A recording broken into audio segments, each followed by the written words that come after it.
अस्सलाम वालेकुम नाज़रीन, this is Mutiba and you are watching RNN podcast. आज के पॉडकास्ट में हम डिस्कस करेंगे ईरान और अमेरिका के हवाले से क्या सूरत हाल है। मलक रियाज और उनके साहबजादे अली रियाज के खिलाफ जो है रेड वारंट जारी कर दिया गया है। इंटरपोल से उनको पाकिस्तान लाने की तैयारियां शुरू हो चुकी हैं। क्या इशू है, क्या अपडेट्स हैं, आपके साथ शेयर करेंगे। इचरा में 3 बच्चों का गला काट दिया गया, क्या माजरा था, आखिर ये वाकया क्यों पेश आया, आपको सारी अपडेट्स देंगे। और साथ-साथ PSL की जो क्लोजिंग सेरेमनी है वो स्टार्ट हो गई है, उसके हवाले से भी आपको बताएँगे और बख्शी सलामत बरसी इवेंट के हवाले से भी आपको अपडेट्स देंगे। हमारे साथ मौजूद हैं सीनियर जर्नलिस्ट नईम मुनीब। अस्सलाम वालेकुम। वालेकुम सलाम। सर, ईरान और अमेरिका के हवाले से बताएँ कि क्या अपडेट्स हैं? देखें ये जो है ना बददस्तूर अब तो प्रेसिडेंट रशिया ने भी कह दिया है कि मामले को अब फ़ौरी तौर पे जी। जो है ना वो एमिकेबली हल करें और बेजा जो है ना हमले और बेजा कत्ल व गारतगरी जो है उसका जो बाज़ार गर्म कर रखा था अमेरिका इसराइल ने जी। उसको बंद करें। और सबसे बढ़कर ये कि अगर ये सीज़ फायर जो है ये मुस्तकिल बुनियादों पर नहीं किया जाता हुँ, तो दोबारा से दुनिया में और ख़ास तौर पे ख़ित्ते में हुँ। पेट्रोल का बुहरान जो है, अच्छा, वो जन्म ले लेगा।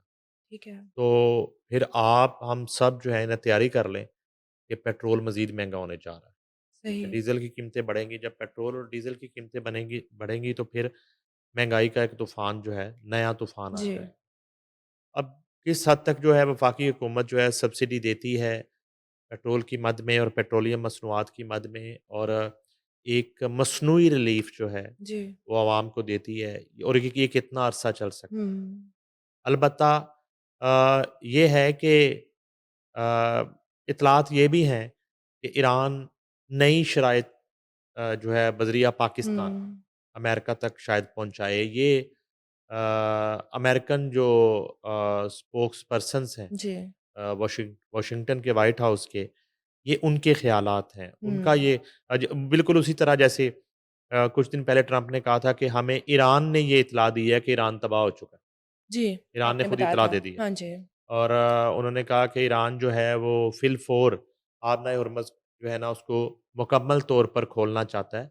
उसके बगैर जो है ईरान के हालात बहुत ख़राब हो जाएँगे। अच्छा ठीक है। ज़ाहिर है कि ईरान जो है वो हालत जंग में है और बहुत ज़्यादा नुकसान उठा चुका है और ईरान की जो करेंसी है वो बहुत ज़्यादा ज़वाल का शिकार हो हाँ रही जी। है और उसके साथ ही साथ महँगाई बहुत ज़्यादा बढ़ गई है वहाँ पे और बहुत सारी अशियाए खुर्द-व-नोश की किल्लत वाला मामला है और ये अब मामला एक बहरान की तरफ ठीक है। जा सकता है, ठीक है? और इतनी जंग और इतने लोग जो हैं वो शहीद हुँ। करवाने के बाद ज़ाहिर है कि ये तो नहीं है कि आज जब हम बात कर रहे हैं तो ये वही ईरान है, जी, जो आज से 6 माह पहले था, बिल्कुल। 4 माह पहले था, 3 माह पहले था, 3 साल पहले था। ये वो वाला ईरान नहीं है। नहीं है। इसकी रिहैबिलिटेशन में बहुत वक़्त लगेगा। ठीक है। जितना इंफ्रास्ट्रक्चर को वहाँ पे नुकसान हुआ है और जितना बड़ा जानी नुकसान हुआ है। अब ये है कि इस सारी सूरत-ए-हाल में डोनाल्ड ट्रंप जो हैं, वो बड़े कॉन्फिडेंट हैं हुँ, कि ईरान जो है वो उनकी टर्म एंड कंडीशन पे ठीक है। मामलात जो है वो ख़त्म करेगा और सुलह करेगा। मगर ईरानी जो तर्जुमान है उनकी तरफ से जो बयानात आ रहे होते हैं, उनका ये कहना है कि अमेरिका थक चुका है। सही। अच्छा फिर जो है जेडी वेंस जो हैं, अमेरिकन वाइस प्रेज़िडेंट, उन्होंने एक जो वेपन्स हैं, हुँ, जो मिसाइल्स हैं, जो जंगी आलात हैं अ, उनकी एक जिसको आप कहते हैं स्टॉक के हवाले से जी। गुफ्तगू की है 1 रोज़ कबल और उन्होंने कहा है कि रेलेवेंट डिपार्टमेंट प्रेज़िडेंट ट्रंप को सही रिपोर्ट नहीं दे रहे अच्छा, कि क्या हो रहा है? जो मिसाइल हैं, हुँ, उनकी तादाद कितनी तेज़ी से कम हो रही है ठीक है। और उसकी कमी वाक़या हो सकती है और हुँ, दीगर जो जंगी आलात हैं उनका जो इस्तेमाल इतना ज़्यादा हुआ है, उसमें कमी वाक़या हो रही है। ठीक है। तो ये रिपोर्ट डोनाल्ड ट्रंप को सही नहीं दी जा रही है। डोनाल्ड ट्रंप को सब अच्छे की रिपोर्ट ये वो बात है जो अ, अमेरिकन जो कैबिनेट है, मौजूदा जो रजीम है, ये उनके अंदर से बात आई है ठीक है। और जेडी वेंस ने ये बात की है, वाइस प्रेज़िडेंट जी। अमेरिका ने। तो इस तरह की सूरत-ए-हाल का सामना अमेरिका को भी है, क्योंकि जंग किसी भी तरह की हो, नुकसान दोनों फ़रीकों का होता है। जी, किसी का कम होता है, किसी का किसी का ज़्यादा। ज़्यादा होता है, किसी का अर्ली होता है, किसी का लेटर हुँ, ऑन होता है। तो ये मामलात है। अलबत्ता इज़राइल जो है, वो बिल्कुल गायब है सिरे से, ठीक है। नेतन्याहू का कोई अता-पता नहीं है। कहीं एक सिंगल स्टेटमेंट नहीं है नेतन्याहू का, सिवाय इसके कि वो 2-4 दिन बाद लबनान पे हमला कर देते हैं। अच्छा। तो वो इस तरह की सूरत-ए-हाल है। अब ये है कि पाकिस्तान बददस्तूर जो है हुँ, राब्ते कर रहा है। वज़ीर-ए-आज़म पाकिस्तान अभी भी मिडल ईस्ट के दौरे पर हैं ग़ालिबन, जी, और उन्होंने दोहा में कतरी अमीर से भी मुलाकात की।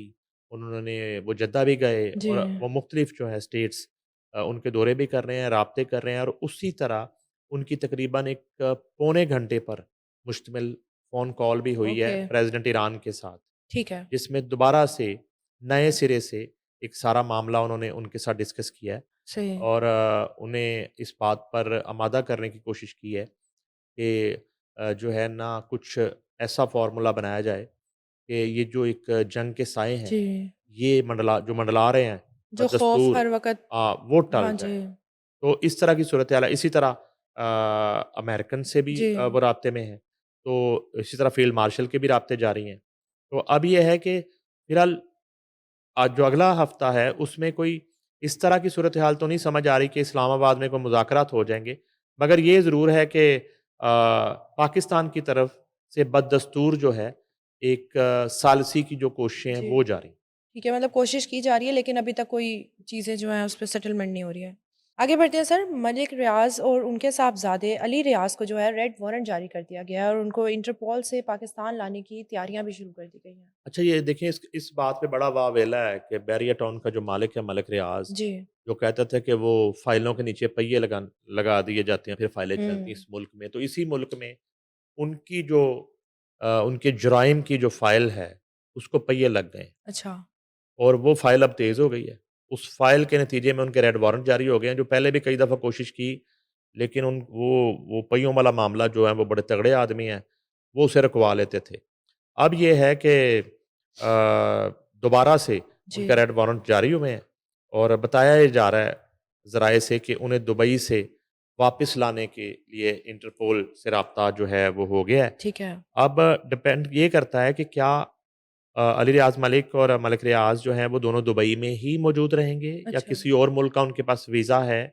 एक इत्तला ये भी मुबैना तौर पे कि उनके पास माल्टा का भी शायद अच्छा। वीज़ा या नेशनैलिटी है, जो कि बहुत सारे लोगों ने हुँ, ले रखी है, जिनकी जिनकी टीवी पे ज़िक्र करने की नई इजाज़त उनके पास भी है, ठीक है, और जिनकी इजाज़त है उनके पास भी है। ठीक है। तो बड़े लोगों ने माल्टा की नेशनैलिटी ले रखी है, ऐसे मुश्किल हालात के पेशे नज़र। तो अब ये है कि देखते हैं। अच्छा, मामला ये है कि ये मामला शुरू हुआ था 190 मिलियन पाउंड से, ओके। मामला शुरू हुआ था। 190 मिलियन पाउंड जो सरकारी खज़ाने में जमा होना था, वो मलिक रियाज़ ने 190 मिलियन पाउंड जो है, जी। वो इमरान खान के साथ मिली-भगत करके वो मुअज़्ज़ज़ कोर्ट में जमा करवा दिए, जो अपने पैसे जमा करवाने थे, जो किसी भी जुर्माने की मद में, ठीक है। जो लायबिलिटी थी, जबकि वो कौमी खज़ाने में जमा होने थे। मगर ओह! उन्होंने इस तरह किया। ये एक जुर्म था बहुत बड़ा, जिसमें काबीना के कुछ अरकान भी शामिल थे, मगर बहुत सारे अरकान ने बाद में ये स्टेटमेंट रिकॉर्ड करवाया कि वो बंद लिफ़ाफ़ा था, हुँ, और शहज़ाद अकबर वो लेके आए थे, और जिसमें फैसल बोडा का स्टेटमेंट भी आया, शेख रशीद भी उस वक़्त मौजूद थे, फवाद चौधरी भी मौजूद थे उस मीटिंग में, काबीना के बाकी अरकान भी थे, और ये बताया गया कि जब किसी ने बात करने की कोशिश भी की, तो इमरान खान ने मना कर दिया, नहीं इसको ओपन नहीं करना, बस ठीक ओके। है, इसकी मंज़ूरी होगी। अच्छा, उसके अंदर क्या है ये किसी को नहीं पता, क्या मंज़ूरी होगी? भाई, आपने कहीं मुल्क का सौदा तो नहीं जी। कर दिया? वो कश्मीर की डील मार ली, क्या है उसमें बता दें, नहीं हुँ। बताया। उसके बाद ये होता है कि उसके एवज़ अल-कादर ट्रस्ट की ज़मीन जो है, वो बुशरा बीबी और इमरान खान के नाम चढ़ जाती है। ओह! सही, अच्छा, यहाँ से ये मामला शुरू होता है। ठीक है। अलबत्ता ये कुछ 400 अरब रुपए ये का नादहिंदा बताया जाता है मलिक रियाज़ को, जो कुछ इत्तला है कि वो 400 से बढ़ के अब 700 अरब रुपए तक पहुँच ओहो! गया है। ठीक है? 700 अरब। तो ये कैलकुलेटर के ना वो ज़ीरो ख़त्म हो जी। जाते हैं हिसाब करते-करते। तो अच्छा, अब इन्होंने वहाँ जाके बड़ी बढ़ के मारी, ट्वीट-श्वीट किए कि जी वो मैं वादा माफ़ गुआ नहीं बनूँगा। तो एक जी। ट्वीट अगर मलिक रियाज़ ये कर दें कि मुझे फलां शख्स ने कहा था, जी। उसका नाम बता दे ना। हुँ। अब तो बता दें, अब तो आपका फंदा बिल्कुल हुँ। करीब पहुंच रहा है, ठीक है। अब डिस्क्लोज़ कर आप दें। जो है ना वो हथकड़ियों से कुछ दूर हैं। जी। तो कहने का मकसद ये है कि आप अभी एक ट्वीट कर दें कि मुझे फलां शख्स ने कहा था ठीक कि है। आप इमरान खान के खिलाफ वादा माफ गवाह बने। इतनी सी बस, बात है। ठीक ये है। उसी तरह का मामला है जैसे एक दफा मोहसिन नकवी ने कहा था कि बार बार इमरान खान कहते हैं मुझे डील ऑफर हो रही है, डील ऑफर हो रही है, तो एक किसी दिन ट्वीट ही कर दें, कौन डील ऑफर करता है जी, उसका नाम ही बता दें किसी, जी, हमें भी पता चल जाए पूरे कि मुल्क को कि कौन है? कौन आपको डील ऑफर करता है। ठीक है। तो पता चला कि उन्हें कोई डील ऑफर नहीं करता था। ओके, सिर्फ़ बातें थी। और वो जो है ना वो हर वक्त जो है ना खुद साख्ता हुँ, एक वो सोच लेते बयान। थे, कंसीव कर लेते थे कि मुझे कोई डील ऑफर हो रही है, हुँ, या कोई बुशरा बीवी का रूहानी सिलसिला था, कोई मौक्कल आके ख्वाब में डील ऑफर कर देता था। तो डील वो साबित नहीं कर सके कि इमरान खान को डील कौन ऑफर करता ठीक है। रहा। इसी तरह मलक रियाज जो हैं, उनके जो पेड जी। इस वक्त इस मुल्क में भोंकू मौजूद हैं, इरशाद भट्टी जैसे, हुँ, वो ये नैरेटिव बनाते हैं जी कि वो उन्हें तो ये कहा गया था कि आप वादा माफ को आप बंदे तो ठीक है। आपकी जान छूट जाएगी। तो कितना अच्छा हो कि वो हुँ, नाम भी बता दें उस बंदे का, नाम नहीं बता हिम्मत रहे। करें हुँ, और बता दें जी कि फलां जो शख्स है उसने हमें ये डील ऑफर ठीक है। ये की थी कि आप वादा माफ को आप बन जाए। सिर्फ़ नाम बताने से हाँ, उनकी बचत हो सकती है। वही ना, नहीं नाम हुँ, बता देना भाई। जी, मसला ये है कि अगर आपको किसी ने ऑफर किया उसका नाम बता दें। जी, आप तो बिल्कुल। आपने तो जाके बड़ी वहाँ पे बड़के मारी दुबई हुँ, में, और आप दुबई में एक नया दुबई बनाने जा रहे थे और एक पूरा बैरियर टाउन खड़ा कर रहे थे, और आपने वहाँ पे बहुत बड़ी लॉन्चेस जी, कर दी और दुनिया भर से लोगों को बुलाया और आपने कहा मेरा नाम मलक रियाज है। हुँ, तो अब क्या हुआ? सही। दुबई के साथ क्या हुआ? दुबई तारीख की बदतरीन सूरत हाल से जी, दो चार है इस वक्त। तो अब आप क्या करेंगे? बचाएँ ना, दुबई को ही बचा लें, चलें छोड़ें आप, पाकिस्तान आके क्या करना है आपने? अब किसी और बनाएँ, मुल्क में शिफ्ट हो आज जाएँगे। दुबई की रिहैबिलिटेशन हुँ, में आप उनका साथ दें। दुबई चाहे पाकिस्तान का साथ दे या ना दे, लेकिन मलक रियाज़ दुबई के साथ खड़ा। ठीक है। तो कहने का मकसद ये है कि ये सूरत हाल है, और बहुत सारे लोग गिरफ्तार हो चुके हैं। अच्छा। इनकी कंपनी के बैरिया टाउन के बहुत सारे लोग गिरफ्तार हो चुके हैं। इनके बहुत सारे करीबी ठीक है। रिश्तेदार गिरफ्तार हो चुके हैं। मोस्टली वही थे बैरिया टाउन के अंदर। इनकी फैमिली के बहुत सारे अरकान गिरफ्तार हो चुके हैं। एक वाकया मैं रिपीट कर देता हूँ, मैंने पहले भी आपको बताया था कि इस्लामाबाद एयरपोर्ट से हुँ, इनके भाई और उनकी साहबजादी को जी। आप डिपोर्ट नहीं, ऑफलोड कर दिया जाता है। हुँ, ऑफलोड किया जाता है और वो अरेस्ट हो जाते हैं। जी, और मेरा ख़्याल है फिर उस बच्ची को तो शायद छोड़ दिया जाता है, लेकिन इनका भाई उस वक़्त से गिरफ़्तार है। ओके, वो जाली पासपोर्ट पर सही जा रहे थे। ट्रैवल कर रहा था, ओके, ठीक है ना? तो इस तरह की सूरत है। हुँ। वो एफआईआर में पकड़ा और वो पूरी शिफ्ट मैनेज की हुई थी इन्होंने।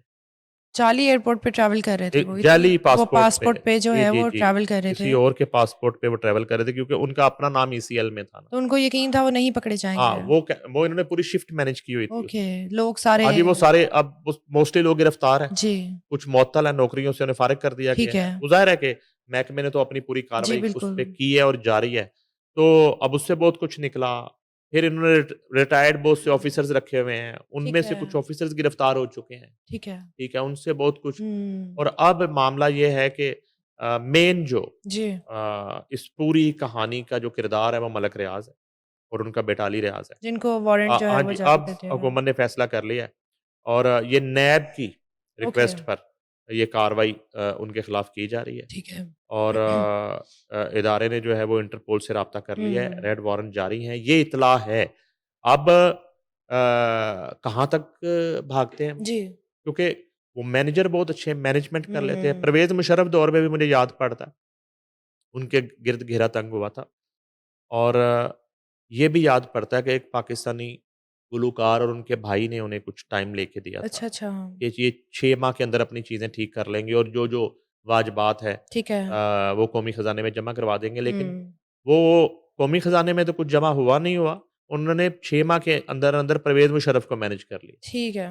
तो फिर मैंने वो सब एक ही स्टेज पर दोनों को हुँ, बैठे हुए देखा, ओके, गद्दाफ़ी स्टेडियम में। इस वाक़ये के बाद जब हुँ, परवेज़ मुशर्रफ ने घेरा तंग किया, जी, इस वाक़ये के 2 माह के बाद वर्ल्ड कप के लिए पाकिस्तान की टीम जा रही थी, जी, गद्दाफ़ी स्टेडियम लाहौर में। परवेज़ मुशर्रफ के साथ स्टेज पे मलक रियाज़ और गवर्नर खालिद मकबूल बैठे थे। 3 लोग मेहमान थे सही। या स्पेशल गेस्ट थे उस हुँ, सेरेमनी के, सही। ठीक है? तो उन्होंने मैनेज मामला किया, सॉर्ट आउट हो गया ठीक है? उनका। तो हुँ, चलें एक बात मैं कर ही देता हूँ। हुँ, बड़े जो है ना वो लोगों को मलक रियाज़ हुँ। जो है अ, वो किस हालात में है, अच्छा, ठीक है? जी। इससे अंदाज़ा लगाया जा सकता है कि आपके इदारों के जो सरबराहान हैं जी। या सिपा-सालार हुँ, हैं, वो ईमानदारी से काम कर रहे हैं हुँ। या हैंकी-पैंकी कर रहे हैं। अच्छा। अगर मलक रियाज़ मुश्किल में है, हुँ, तो आपके इदारों के सिपा-सालार ईमानदारी से काम कर रहे हैं सही, और वो ना करप्शन कर रहे हैं, ना करने दे रहे। बिल्कुल। और अगर मलक रियाज़ दनदना रहा है, हुँ, तो फिर दाल में काला नहीं, पूरी दाल ही काली है। खा लिया, ये मैं आज आपको ऐसा फ़ॉर्मूला बताया है, बिल्कुल। ऐसा फ़ॉर्मूला बताया हुँ, है कि अगर मलक रियाज़ आज़ाद घूम रहा है, दनदना रहा जी, है, तो तो आपके जो इदारों के सरबराहान हैं, वो अपना काम नहीं कर दोनों रहे हैं। तरफ के, जी, वो मैनेज हो चुके हैं। ठीक है। और अगर मलक रियाज़ के गिर्द घेरा तंग है और उससे रिकवरी का प्रोसेस चल रहा है, जी, तो फिर आपके मुल्क के इदारों के जो सिपा-सालार हैं, मैं तो नंबर 1 की बातें कर रहा हूँ, जी, ठीक है ना? तो ये फिर पूरी ईमानदारी के साथ काम हो रहा है। काम कर रहे हैं और ऐसे अनासर को जो है जी, ना, उनसे लूटी हुई रकम रिकवर करके कौमी खजाने और कौम पर खर्च खर्चा कर करने रहा है। की एक प्रोसेस में है। सही, ये एक बड़ा क्लियर फ़ॉर्मूला है ये। जी, इन शख्स ये जो शख्सियत है बहुत जी, बड़ी, बड़े पावरफुल आदमी हैं। इनके हवाले से मैंने ये नतीजा निकाला है। सही। मैंने ये तो आजकल चूँकि ये मुश्किल में है, तो तो काम बाकी चल बात रहा आप है। खुद समझ जाएँ। काम चल रहा है हाँ जी, ज़ोरों-शोर से। आप समझ जाएँ बाकी बात। सही। आगे बढ़ते हैं, बड़ा अफ़सोसनाक वाक़या हुआ सर इचरा में 3 बच्चों का गला काट दिया माँ ने। क्यों? क्या हो गया था? अच्छा, उसमें ये है कि बड़े ज़बरदस्त इन्वेस्टिगेशन ऑफ़िसर हैं कमर अब्बास, जी, डीएसपी हैं। उन्होंने तफ्तीश की थी जी, असल में इस ज़ालिम खातून और उसके शौहर से ये 3 बच्चे जब जी। ज़िबा होते हैं। वो एक सारी कहानी है कि वो किस तरह से अपने शौहर को कॉल करती है कि मेरा बीपी लो हो रहा है और खुद जब वो शौहर पहुँचता है तो अपने घर के बाहर खड़ी होती है और घर गेट को ताला लगा होता है। ठीक है। फिर वो डॉक्टर पे जाती है, दवाई लेके वापस आती है और फिर इकट्ठे आते हैं वापस। जब वो हुँ, घर से जाते हैं तो वो अकेली घर घर से बाहर होती है, घर के अंदर वो कत्ल कर चुकी जी, होती है, बच्चे ज़िबा कर चुकी होती है। हाँ। तो जब अब वो डॉक्टर से वापस आते हैं तो वो इकट्ठे अपने शौहर के होते साथ हैं। खोल के तो अंदर आके वो एकदम से वो ड्रामा करती है कि ये क्या हुँ, हो गया? कौन कर हुँ। गया? फिर तफ्तीश की जाती है कि उस घर का कोई रास्ता, कोई खिड़की, कोई जी, विंडो ऐसी नहीं है जहाँ से कोई दाखिल हो सकता। सही फिर है। सीसीटीवी से देखा कि यही खातून बाहर हाँ निकली जी, और यही शौहर के साथ अंदर गई, अंदर आई ये हैं। भी हो गया। अब एक बड़ी अजीब कहानी उससे निकली। ये डीएसपी कमर अब्बास जो है उनकी तफ्तीश है। जी, जब उस खातून ने एतराफ़ कर लिया, जी। उसे मनवा लिया उन्होंने अपनी तफ्तीश में, जब जितने भी वो ड्रामे कर रही थी, कभी हुँ। बेहोश हो रही हाँ थी। जी। उसके बाद उस खातून ने जो कहानी सुनाई है ना, वो बड़ी दर्दनाक है। अच्छा। वो कहती है कि गुर्बत का ये आलम था हमारे घर में कि शाहजमाल में ये रहते थे छोटे से घर में हुँ, और उसके साथ वाले रूम में इसी खातून की सास और उसका देवर या जेठ वो भी रहता था। लेकिन इसके पास अपने बच्चों को दूध पिलाने के लिए पैसे भी नहीं। अच्छा। तो जिस दिन वो बच्चों को कत्ल भी करती है, तो बच्चों को फीडर में दूध की जगह पानी ओह देती है, होए होए! हुँ, ठीक है? और शौहर की तनख्वाह 30,000 रुपए है। हुँ। अब ये ना बहुत बड़ा एक अलमिया और सवालिया निशान है हुक्मरान वक़्त के लिए कि आप बहुत बड़े-बड़े इनिशिएटिव लेते हैं। हुँ। आप बहुत बड़े-बड़े प्रोजेक्ट्स कर रहे हैं। आप की परफ़ॉर्मेंस बहुत अच्छी है, जी, मगर ये क्या है क्या है? मामला? इसको तो ज़रा देखें कि गुर्बत की वजह से हुँ, अच्छा कहानी यहाँ से शुरू होती है। 30,000 तनख़्वाह है और घर का जो खर्चा है इन 3 बच्चों का और मियाँ-बीवी का, वो पड़ा भी वो उससे करें तो 60,000 रुपया खर्च। आधा। अब वो बिल्कुल। पैसे नहीं पूरे हो रहे। हुँ। अब जब वो औरत बंदे से कहती है कि मैं बच्चे कैसे पाल हाँ दूँ? जी। तुम तो चले जाते हो काम पे हुँ। मज़दूरी करने, इन बच्चों का मैं क्या करूँ? हुँ। मेरा तो इनसे देखा नहीं जाता, हाँ ये जी। भूख से बिलबिलाते हैं सारा दिन, मैं तो इनका दूध नहीं पूरा कर सकती, तो मैं क्या करूँ? इस पे इनमें झगड़ा होता है और शौहर कह हुँ। देता है कि ये बच्चे मेरे हैं। सही। अब ये उस पे इल्ज़ाम लगा देता है शौहर, उस खातून के बक़ौल, कि बच्चे मेरे नहीं हैं। वो कहती है कि ठीक है, बच्चे अगर तुम्हें लगता है तुम्हारे नहीं, तो तुम डीएनए करवा लो बच्चों जी। का, तो क्लियर मतलब हो जाएगा, सीरियस कन्वर्सेशन उनकी चल रही क्लियर हो है। हाँ जाएगा, जी। तुम्हारी तसल्ली हो जाएगी। तो अभी ये चीज़ें चल रही होती है, उसने कहा वो तो तुम छोड़ो, जी। शौहर कहता है कि मेरा एक पीर है, अच्छा।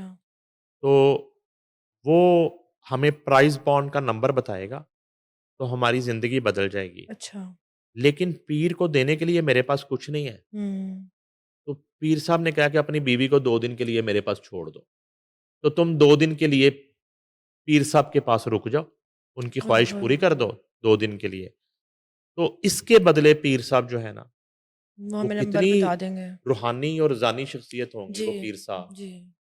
कि 2 दिन के लिए वो रुकेगी खातून पीर साहब हुँ। के पास, और पीर साहब जो हैं इस शख्स के, वो उसको बताएँगे कि ये नंबर प्राइज़ क्या बॉन्ड है? का नंबर है, फिर वो प्राइज़ बॉन्ड खरीदेगा, वो नंबर लगाएगा, वो लग जाएगा, तो फिर उनके हालात बदल जाएँगे। अब ये कहानी शुरू है। इससे वो औरत और ज़्यादा डिस्टर्ब हो जाती हुँ। है। और एक पहलू जो मैंने आपको शुरू में बताया कि साथ वाले कमरे में जी। इसी शख्स का सगा भाई और इसकी माँ रहती हैं। हुँ। उनको इस बात से कोई सरोकार नहीं कि इनके पास एक वक़्त की रोटी अच्छा। खाने को है, नहीं है, बच्चों का दूध है या नहीं है, हुँ। कोई सरोकार नहीं उनको। यानी कि ये एक खून जी। के सफ़ेद होने का और रिश्तों की एक बेहिसी का मामला भी साथ-साथ चल तन्हा रहा है। छोड़ दिया उनको बिल्कुल। अब ये है कि ये खातून जो है वो जो बताया जाता है सोशल मीडिया पे एक लड़के से उसकी को बातचीत शुरू हो जाती है। हुँ। इस सारे मामले में जो इन्वेस्टिगेशन है वो ये है कि ये खातून कोई जिस्म फ़रोश औरत नहीं थी, अच्छा। और ना ही वो जिस सोशल मीडिया वाले इसकी दोस्ती हुई उससे भी इसका कोई अभी ठीक मुलाकात है। नहीं थी। बस उसी तरह मामला था। हुँ। और ये ज़रूर एक एक डूबते को तिनके के सहारे वाला मामला था कि शायद वो शख्स जो है, हाँ जी। वो जिस लड़के से दोस्ती हुई कि वो कोई इसकी हेल्प कर दे, या मेबी कभी अ, उसे कह के ये खर्चा हुँ। बच्चों का ले भी लेती होगी, ठीक है। तो कहने का मकसद है कि ये तमाम तर सूरत-ए-हाल में एक वो ताना-ज़नी जी। के बच्चे मेरे नहीं मशकूक है। कर दिए, जी। बच्चे मेरे नहीं हैं। दूसरा ये कि तुम मेरे पीर साहब के साथ टाइम हुँ। स्पेंड करो, ठीक है। और तीसरा जो है ना, कुछ देना भी नहीं जी। है। बच्चों को पालने की ज़िम्मेदारी तो बाप पे है ना। वो पूरी फिर डिप्रेस हो चुकी थी। हाँ, बाप हाँ। पे है, फिर जी। माँ पे। तो ये वो तमाम तर सूरत-ए-हाल थी, हुँ। जिसमें आके उस औरत ने ये ज़ुल्म कर जी। दिया। किया तो उसने इतना बड़ा ज़ुल्म कि मेरा ख़्याल है कि जिसकी माफ़ी उस ना इस दुनिया में जी। उसे होनी चाहिए और ना ही आखिरत में। आखिरत में होनी चाहिए। तो इतना बड़ा उसने, मगर अ, ये एक भूख और अफ़लास जी। की कहानी है। ये वाला जो ये मर्डर है और जी। जो मासूम फ़रिश्तों को उसने ज़िबा कर दिया है, ये सिर्फ़ एक बेचारगी और लाचारगी और कसम-पुरसी हुँ। और गुर्बत का मामला है, जिसकी वजह से वो फ़ैसला कर लेती है कि ना तो मेरा शौहर इन बच्चों को ऑन कर रहा है मेरे ऊपर इल्ज़ाम, ना मैं इनको बिलखते देख सकती हूँ। तो उसने ये रास्ता अख्तियार किया। तो ये जो कहा जा रहा है कि आशिक के पीछे लग के उसने ये सब नहीं, किया, ये नहीं, झूठ है? नहीं, मैं तो इन्वेस्टिगेशन बता रहा जी। हूँ। मेरी अपनी बात हुई ठीक है। कमर अब्बास साहब से, वो बड़े ज़बरदस्त ऑफ़िसर हैं, हम बड़ी देर से उनको जानते हैं, उनको जी। कवर भी करते हैं। उन्होंने बड़े-बड़े केसेज़ जो हैं ना, ख़ास तौर पे जब से इन्वेस्टिगेशन में आए हैं, हुँ। उन्होंने मुझे खुद बताया ठीक है। कि ये सारा मामला इस तरह है। और उस शख्स को भी एक जिसको आप कहते हैं कि मसीहा समझ जी। के, मददगार समझ के शायद ये खातून बात कर रही वो थी। कर रही थी। हुँ। और मेबी कहीं न कहीं ये बात हुई हो जी। कि इस शख्स को उसने कह दिया हो कि तुम मुझे डाइवोर्स दे दो, जब हुँ। बच्चे भी तुम्हें अपने नहीं लगते, जब हुँ। तुम इनका खर्चा भी नहीं पूरा कर सकते, तो डाइवोर्स दे दो, जी, मैं जो है वो किसी और से शादी कर लेती हूँ, सही। जो इसका खर्चा उठा ले। हुँ, तो इसी कशमकश में उसने ये कर एक दिया। संगीन कदम उठाया। और अच्छा ये भी हुआ कि उसके बाद उस शौहर ने एक स्टेज पे तो ये भी कहा हमने कोई कार्रवाई नहीं करनी। अच्छा, तो अभी भी मेरा ख़्याल है ये मैं अगर मिस नहीं कर रहा, तो जी, ये जो एफआईआर हुई है, ये उसके शौहर की तरफ से नहीं हुई। ठीक है, मुकदमा जो हुआ है, वो उसके शौहर की तरफ से नहीं हुआ। ठीक है। उसने कहा मैंने कार्रवाई करनी नहीं है। अच्छा, ये जो हाँ, अच्छा इससे ये भी ये एक थोड़ा तासुर है कि डाउट मे है। बी ये भी चाह रहा हो जी, कि इस तरह का मामला हो जाए। हाँ जी, यहाँ पे तो डाउट है। ये जो है ना, जो एफआईआर दर्ज हुई है हुँ, वो स्टेट की तरफ से हुई है, रियासत ठीक की है। तरफ से किसी नहीं। ने वो एफआईआर नहीं नहीं, नहीं, दर्ज नहीं, करवाई। वो एक पुलिस ऑफिसर है, ठीक है। उनकी मुद्दय्यत में रियासत की तरफ से ये एफआईआर हुई है, नहीं तो हुँ, इस तरह तो नहीं हो सकता ना, कोई जुर्म करे जी और और बच दूसरा जाए। फरीक जो है ना वो कहे मैंने कार्रवाई नहीं करनी, तो जी, इस तरह के जुराइम जो हैं वो अंधे जी। जुराइम बन जाएँ। इस तरह नहीं है, स्टेट जो है इसमें मुद्दई बन हुँ, गई है ठीक और है। अब ज़ाहिर है कि उसमें उस औरत को सज़ाए मौत अच्छा, हो सकती है, उम्र कैद हुँ। हो सकती है। वो ट्रायल के बाद जो है ना इसका फैसला। ज़हनी दबाव का शिकार हो गई है सोसाइटी। आगे बढ़ते हैं, पीएसएल की जो है क्लोजिंग सेरेमनी करीब आ गई है और उसकी तैयारियाँ हो रही हैं। उस हवाले से बताएँ। यार ये देखें ना कि पीएसएल के बेरंग इवेंट की जी, रंगारंग क्लोजिंग सेरेमनी होने जा रही है। बेरंग इवेंट की रंगारंग। रंगारंग, ठीक है। बेरंग इवेंट था ये, जी, बिल्कुल ही बेकार हुँ। इवेंट था। और मेरा ख़्याल है कि पीएसएल की हिस्ट्री का सबसे फ्लॉप अच्छा, तरीन इवेंट था और बड़ी उजलत में और मजबूरी में इसको करवा दिया गया। ठीक है। ना करवा दिया जाता तो उस वो ज़्यादा उसमें नहीं बेहतर था। होता। इसमें टीम को कहीं और खेलने भेज देते चलें जी, क्रिकेट। तो वो असली वाली क्रिकेट खेल लेते हैं, ये जाली वाली क्रिकेट उनको खिला दी गई यहाँ ठीक पे। है। अब ये है कि प्लेऑफ में वो आपको बताया था कि ट्रेंड चलाया गया जी कि वो हुँ। पूरी कौम पीएम को मुतालबा कर रही है। वो कौम पीएम को मुतालबा तो कर रही है स्टेडियम ओपन जी। करने का और ग्राउंड में तमाशाइयों की हुँ। परमिशन का। पूरी कौम ये मुतालबा तो कर रही जी। है, लेकिन जब इजाज़त मिल जाती है कौम स्टेडियम नहीं जा रही। ये कौन-सी कौम है मुझे समझ नहीं आ रही। कौन मुतालबा कर रहा है और कोई जा नहीं रहा? जा क्यों नहीं रहे? जितने लोगों जी। ने जितना आपने ट्रेंड चलाया है जी, जी। सोशल मीडिया जी। पे और फिर सैटेलाइट मीडिया पे कैम्पेन्स चली और हैं फुल। हेडलाइन्स चलाई हुँ। कि कौम ने मुतालबा कर दिया शायकीन जी। क्रिकेट। अब जितने लोगों ने मुतालबा किया है, जा उनमें रहे से हैं। चंद हज़ार तो स्टेडियम जाएँ, अभी तक तो वो जी, नहीं जी। गए, ठीक है? तो अब 2 मैचेज़ रह गए। जी। एक हैदराबाद और इस्लामाबाद यूनाइटेड का है, जिसकी हैसियत अब सेमीफ़ाइनल की है। ठीक है। जो जीतेगा वो संडे को फाइनल खेलेगा। संडे को अब पता चला है कि इस बेरंग इवेंट की जो रंगारंग सेरेमनी की हुँ। तैयारी की गई है, ये एक ज़राए से इत्तला आई है कि क्लोजिंग सेरेमनी में आतिफ़ असलम परफ़ॉर्म कर रहे हैं, अच्छा। आइमा बेग परफ़ॉर्म कर रही हैं। हुँ। इन्होंने ग़ालिबन ये गाना भी गाया था पीएसएल का। हुँ, और हुँ। अभी आप अनाउंस कर दें, जी। नीचे कोई भी शख़्स आपको हुँ। शायद ये गाना बता देगा वो कौन-सा गाना था। अच्छा, पूरा पता ही नहीं पीएसएल है। ख़त्म हो गया। हाँ, नहीं पता। ठीक है, अब गाने हुँ। देख लें आप मामला, ये गाना भी जो जी। आपने बनाया है, आतिफ़ असलम, आइमा बेग और जो भी इसमें शामिल थे, वो किसने बनाया, वो क्या गाना था, जी। कहाँ गया? गाने तो एक दौर में पीएसएल के जो है ना लोगों की ज़ुबानों पे होते थे, हाँ। लोगों की रिंगटोन्स में होते थे, जी। लोग सुन रहे गाड़ियों में लगे होते थे। अब वो हुँ। ये कैसा गाना आपने बना दिया और ये क्या बजट था ज़रा अगर शेयर कर लें हमारे साथ? सही। कितने करोड़ रुपए में बना है?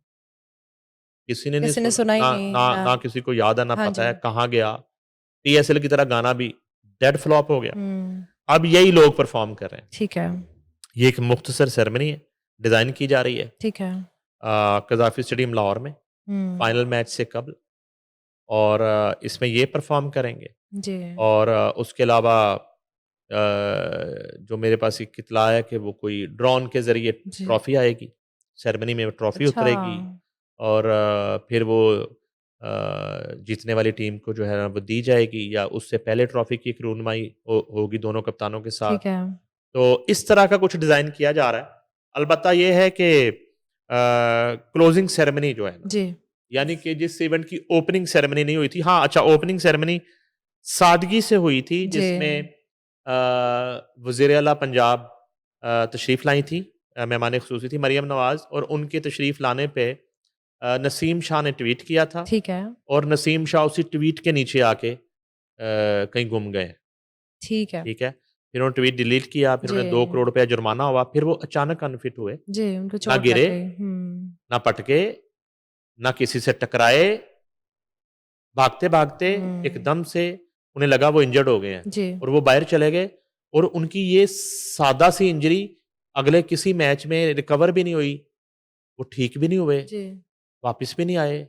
अल्लाह करे वो अगले 2, 3, 4 साल कभी वापस आ जाएँ, क्योंकि अच्छा टैलेंट है। हुँ, तो वो फिर ओपनिंग सेरेमनी ऐसे हुई। की भेंट जी, जो पीएसएल का पॉपुलर क्रिकेटर चढ़ा, उसका नाम नसीम शाह है। सही। अब क्लोजिंग सेरेमनी में सब महफूज़ रहते हैं। जी, हाँ, क्लोजिंग सेरेमनी के चीफ गेस्ट कौन होते हैं, डिपेंड करता है। सही। क्या चेयरमैन पीसीबी खुद होंगे? हुँ, नहीं, मुझे लगता है कि चेयरमैन पीसीबी शायद प्राइम मिनिस्टर से रिक्वेस्ट करें, अच्छा वो होंगे। मेबी। हुँ, और दोबारा जी। मेबी सीएम पंजाब हों, ये भी हो सकता है। हुँ, और मेबी वो प्रेसिडेंट ऑफ पाकिस्तान से भी अच्छा, रिक्वेस्ट करें, जो उनके सियासी गुरु हैं, जी, तो उनसे भी कह सकते हैं।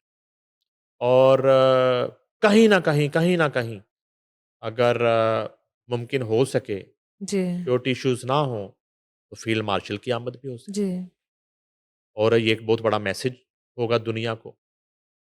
और ये है कि बड़ा अच्छा होता कि अगर जी। सारे मैचों में रौनक होती, हाँ जी, इन्वॉल्वमेंट होती और फिर प्लेऑफ में लाहौर कलंदर और कराची किंग्स जैसी टीमें होती। तो क्योंकि मज़ा कराची आता किंग्स लोग का तो मैं देखते नहीं हैं। कहता, लेकिन लाहौर कलंदर को बड़े 2 नंबर तरीके से निकाला गया। अच्छा, वो एंड पे चीटिंग हुई है। हाँ जी, वो एक जो होता है ना अगर-मगर वाले दौड़ जी, में, तो लाहौर कलंदर को पहुँच जाना चाहिए था, जिस तरह पिंडी हैदराबाद से मैच जी, हार गई, वो मुनासिब तरीका नहीं था, ये कोई स्पोर्ट्समैन स्पिरिट नहीं है, ठीक है। इसमें मामलात हैं। मतलब ये पूरा हाँ, पीएसएल प्रोफ़ेशनली देखा बस जाए तो सही ऐसे नहीं ही है, था। ये कह सकती हैं। हुँ, तो अब ये है कि देखते हैं, लेट्स सी क्या होता है? कि बहुत ही एक अजीब तरीके से, बहुत ही एक बदमज़ा तरीके से जी, शुरू होने वाला जो पीएसएल है, अब देखते हैं कि इख्तिताम क्लोज़िंग कैसे होती है कैसे उसकी? होती है।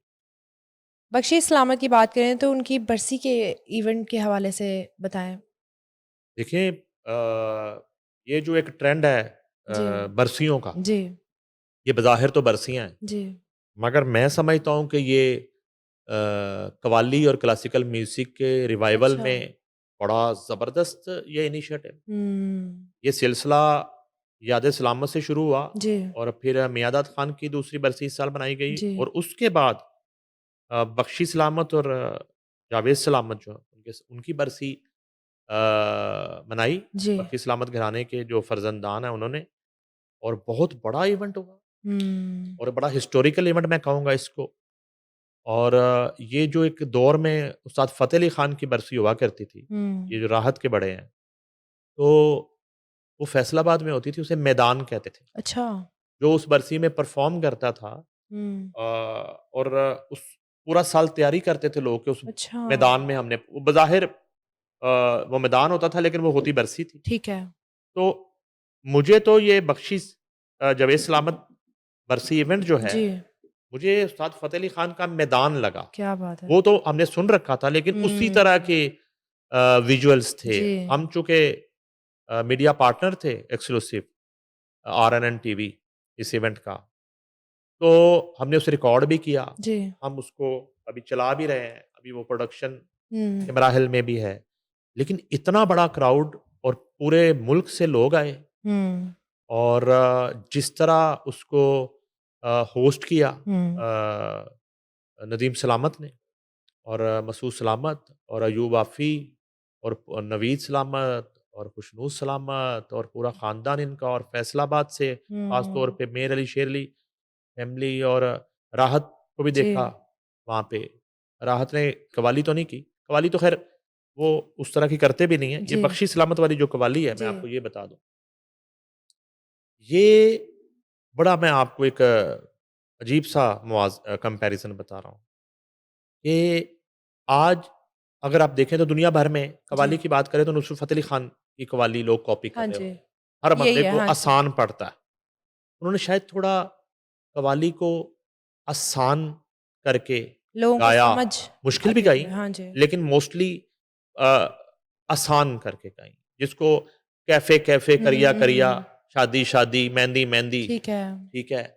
वो लोगों ने गाना शुरू कर दी। 10-12 कुर्ते जी, जिसके पास हैं उसने एक जैसे, उसने ग्रुप बनाया और उसने गाना शुरू ठीक है। मगर बख्शी सलामत की जो कव्वाली है, उस कव्वाली को कॉपी नहीं किया। अच्छा, मेरा नहीं ओके। ख्याल, मुझे उनके बाद हुँ, उनके घर के अलावा, खानदान के अलावा, उनकी कव्वाली के करीब ठीक, करीब करीब भी नहीं। कव्वाली करना, हुँ, मुझे कोई मिसाल नहीं अभी याद आ रही, ईमानदारी के साथ, सही, पूरे पाकिस्तान में और सही। पूरे बरसगीर में, हुँ, ये जो बख्शी सलामत की कव्वाली का स्टाइल है अच्छा, और जो कव्वाली वो करते, उसको कोई कॉपी करे, तो तो समझ आ क्यों नहीं करते? जी, होती ही नहीं। ठीक है। उसके लिए बड़ी एक सालों की रियाज़त मेहनत और बड़ी जान मारनी पड़ती। जी, तो वो एक मुश्किल काम है। मोस्टली हुँ, और भी इस तरह के बड़े नाम होंगे जी, जिनकी कव्वाली को, जिनकी गायकी को हाथ लोग नहीं डालते। ठीक है। ठीक है? तो अब ये है कि ज़ाहिर है कि सबने एक ट्रिब्यूट पेश किया। हुँ, इस इवेंट में ये जी, फ़र्क ज़रूर था कि इसमें थ्रू आउट हुँ, जो भी उसमें एक थोड़ी रश जी, लोगों का स्टेज पे चढ़ जाना, ये तो लोगों को सोचना चाहिए। जी, बिल्कुल। हम चूँकि रिकॉर्ड कर रहे थे, जी, हमें इतना मसला था, इतना इश्यू होता था कि वो हुँ, बहुत सारी चीज़ें हम लोग आ रहे हैं, जा मिस रहे कर हैं। जाते थे। फिर वो एक कव्वाली का एक हुस्न है कि वो नोट फेंकने वाले 4 बंदे जब चढ़ते हैं, तो फिर कैमरामैन को कोई प्रॉब्लम शॉट नहीं मिलता कि मैंने नदीम सलामत को कैसे रिकॉर्ड ठीक है। करना है या मैंने हुँ, आबिद को कैसे करना है या एजाज खान को कैसे करना है, तो वो मुश्किल हो जाता है। तो हुँ, बड़ा एक इस हवाले से एक मुश्किल था, ठीक है। थोड़ा मैनेजमेंट के हवाले से। जी, लेकिन क्राउड ही इतना ज़्यादा था, वो एक 750 या 700 का हॉल है, उसमें मेरा 1500 से ज़्यादा क्या बंदा। बात है! सही। तो ये एक सिलसिला जो है हाँ, अदरवाइज़ इसके बड़े ही पॉज़िटिव असरात हैं जी। और दोबारा से एक हकीकी जो कव्वाली है, वो दोबारा से ज़िंदा हुई है। हकीकी वो गानों वाली कव्वाली नहीं है, जी, जी। ठीक है ना? बाज़ औक़ात तो मैंने ऐसे लो शादियों में लोगों को ऐसे गाने की कव्वाली करते हुए देखा है कि अगर वो गाना आप देख लें तो वो हुँ, इतना गंदा है, इतना अच्छा, बोल्ड है, अच्छा, जो आप बच्चों के साथ, फैमिली के साथ देख नहीं सकते। ये लोग उस पे कव्वाली कर रहे होते हैं। अच्छा। इतने वल्गर जी, गाने पे भी कव्वाली बना दी कव्वाली जाती कर है। रहे थे। ठीक है ना? जी। अब प्रॉब्लम ये है कि हमारे यहाँ कोई चेक एंड बैलेंस नहीं है, हुँ, कोई पुरसाने हाल नहीं है। जैसे ये कल्चर मिनिस्ट्री ने वो हाँ जी। नसीबुल-लाल का कुछ 100 सवा 100 गाना जी, जी, बैन कर दिया। बैन किया, हुँ, तो कितना अच्छा हो कि इस चीज़ का भी नोट कव्वाली जो सूफिया और हुँ, औलिया कराम का जो है कलाम एक है, हाँ जी। काम है जी, और इसके ज़रिए कव्वाली के ज़रिए तबलीग की जी, सूफिया कराम ने। बिल्कुल इस्लाम का डिफरेंट पैटर्न है। हाँ जी, प्रचार किया इस जी, कव्वाली के ज़रिए। उस कव्वाली में इस तरह के आप गंदगी या गंदगी के नाम को आप जी, कव्वाली कह दें। तो ये मामला, तो ये जो कव्वाली उस दिन हुई, ये हुँ, वो कव्वाली जी। हुई और थ्रू आउट मैंने नोट किया कि जो भी वहाँ पे सूरत-ए-हाल थी, हुँ, हुँ, हुँ। ये जो मैनेजमेंट थी ख़ास तौर पे नदीम सलामत ने, जी, उन्होंने कव्वाली नहीं रुकने दी। सही, वो उन्होंने कहा चलती कि कव्वाली रहेगी। चलती रहेगी, कव्वाली जो नहीं मर्ज़ी रुकनी, हो रहा जो है मर्ज़ी हो रहे हैं, हाँ, लोग चढ़ रहे हैं, आ रहे हैं, जा रहे हैं, तस्वीरें बना रहे हैं। तो असल मसला है कि वो मैं तो वो जो 10 के नोट पे पाबंदी होनी चाहिए। अच्छा। हाँ, देखें इसमें कव्वाल भी बेचारा ना सारी रात गा के हुँ, और जाके सारी रात गिनता है, कितने तो इकट्ठे हुए? इतनी सी रकम बनती है। हुँ, इस पे पाबंदी होनी चाहिए। ये गिला एक प्रमोटर है आबिद, जी, सब्ज़ादार का रिहायशी है, उसने भी किया गिला। कहते जी हमें बड़ा मसला होता है कि वो 10 के नोट जो है ना, वो गिन-गिन हुँ, के ना सही। पागल हो जाते हैं।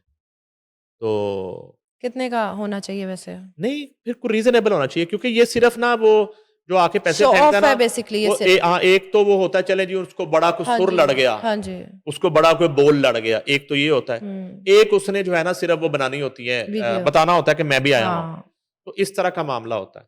तो बहरहाल ये एक बड़ा अच्छा इवेंट था बिल्कुल, और इससे कव्वाली का जो रिवाइवल बूम है मिल रहा है। उसका एक बहुत बड़ा एक इनिशिएटिव है जी, और मैं बिल्कुल एप्रिशिएट करता हूँ बख्शी सलामत घराने के जो हुँ, फर्जंदान हैं उन्होंने ये दिन मनाया और इस उम्मीद के साथ कि वो हर साल इसे इसी तरह मनाएँ ताकि नया टैलेंट जो है उसको भी मौका मिले जी, और लोगों को भी एक एनकरेजमेंट हो कि ये फ़न जो है अभी जी। ज़िंदा है। ठीक है sir, thank you so much for watching. I hope आज का पॉडकास्ट आपको अच्छा लगा होगा। For more updates please subscribe RNN TV।